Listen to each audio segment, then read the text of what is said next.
Hello everybody and welcome to the third English conversational video for the month February. In my last video for the German conversation, I was talking about 7 interesting and funny facts about Germany and the Germans. And because I'm so used to the German culture, there were definitely some things that were new for me when I first came to Pilsen. And that's why I want to talk today about my 7 culture shocks that I had here in Pilsen and in the Czech Republic. So, if you are interested in my perception about some typical Czech things, then keep watching and we will start right now.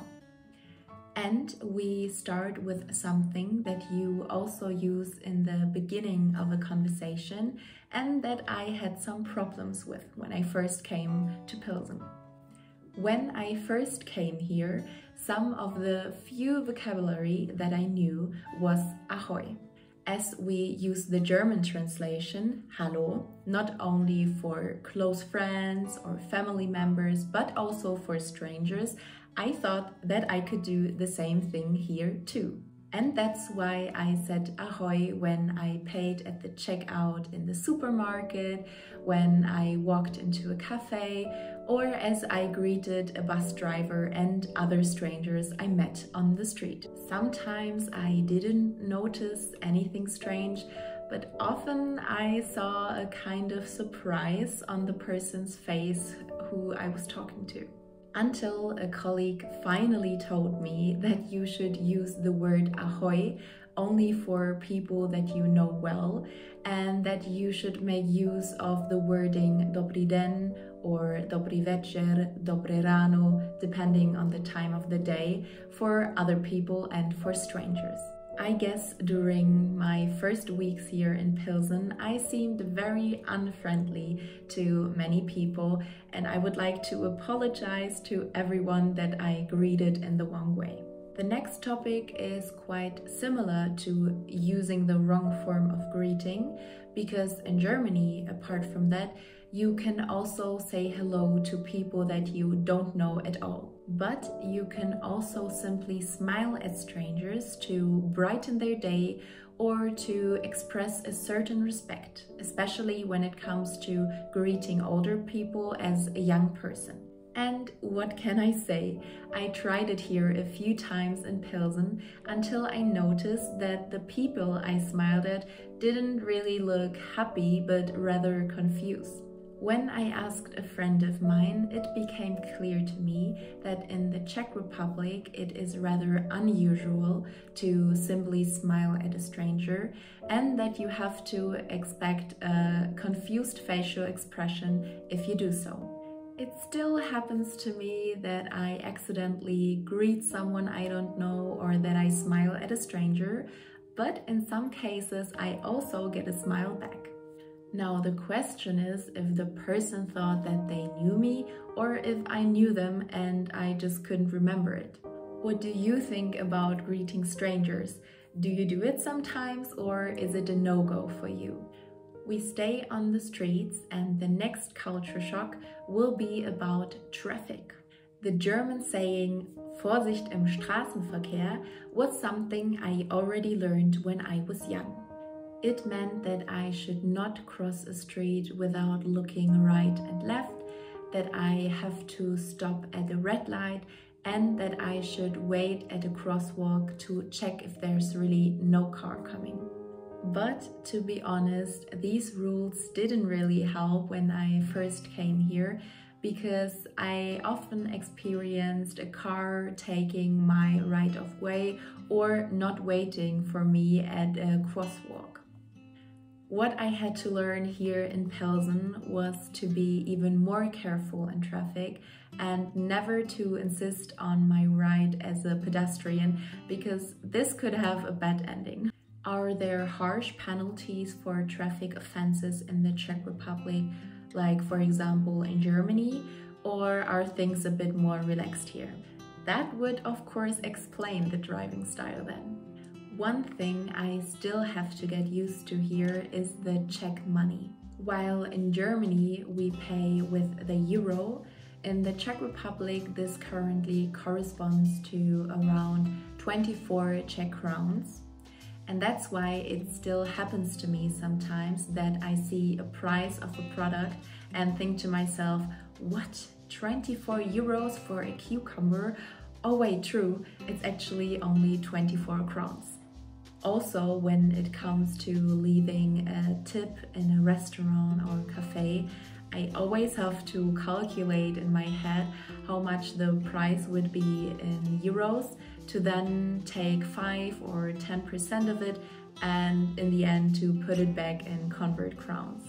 So even if I can already order in Czech, the employees will probably notice at that point that I'm not from the Czech Republic.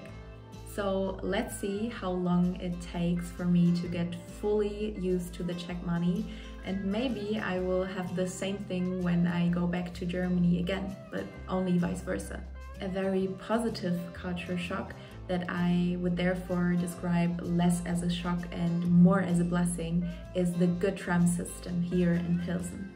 Of course, not every German who comes to Pilsen knows this feeling, but unfortunately in my hometown the trams only come every 50 minutes, and here I'm now used to only a fifth of this waiting time.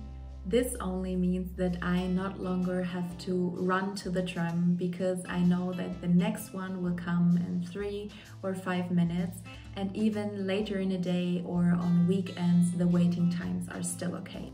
And I've gotten so used to it that it will definitely be a much bigger adjustment when I go back to my hometown this year. Another positive change for me in Pilsen was that the supermarkets here also open every Sunday. In Germany, it is not like that in almost every city, and it was always stressful when I forgot to go grocery shopping and had to rush to a crowded supermarket on a Saturday evening just before the shops closed. Or even worse, when I had completely forgotten about it and then stood in front of closed doors on a Sunday with almost nothing at home to cook with.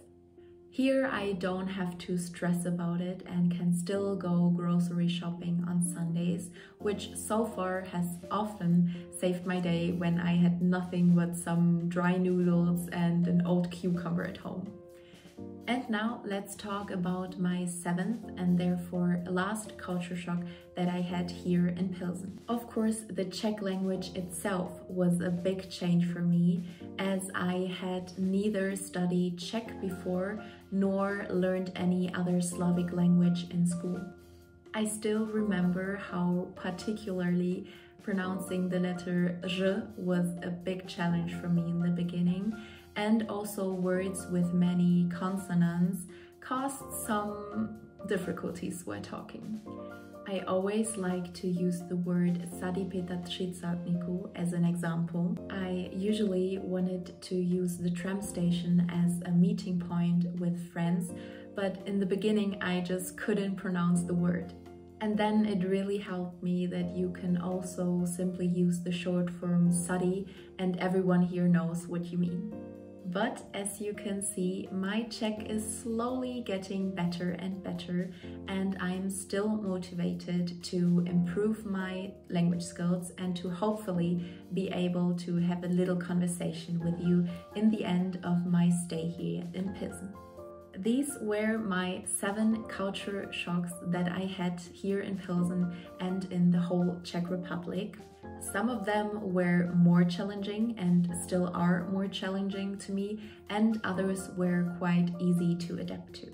All in all, I can say that after the 6 months I have spent here so far, I've definitely gotten closer to the Czech traditions and the Czech culture in general. And now I feel very comfortable and very close to not only Pilsen, but to the whole Czech Republic. And I'm definitely looking forward to the next 6 months that I'm going to spend here.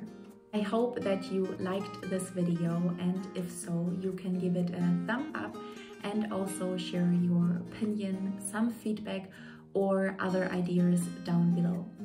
I wish you all a nice end of the month, and then we will see each other again next month in the German conversational video. Best regards and see you soon. Ahoj!